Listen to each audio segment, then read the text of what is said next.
Kuchař je umělec a psycholog a strateg, vždy plné mísy chytře vmísí do šarvátek.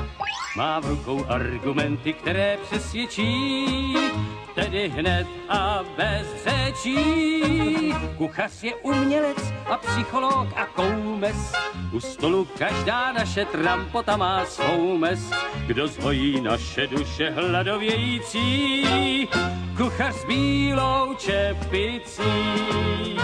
Jsme lidé různých názorů, jsme z rozdílného těsta. Když dostanem se do sporu, tak nevíme, kdy přestat. Když zpíváme si do očí a přem se víc než ostře, v té chvíli kuchař zakročí a na stůl baštu prostřed. A při pokrmu vábně lahodném, my dohodnem se, jak se dohodnem.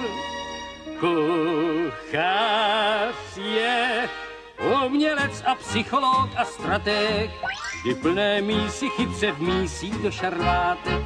Má v rukou argumenty, které přesvědčí, tedy hned a bez řečí. Kuchař je umělec a psycholog a koumes, u stolu každá naše trampota má svou mes. Kdo zhojí naše duše hladovějící, kuchař s bílou čepicí.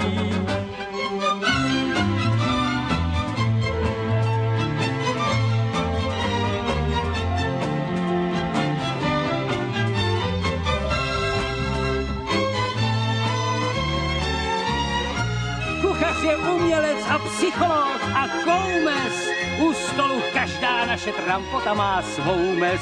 Kdo zhojí naše duše hladovějící, kuchař s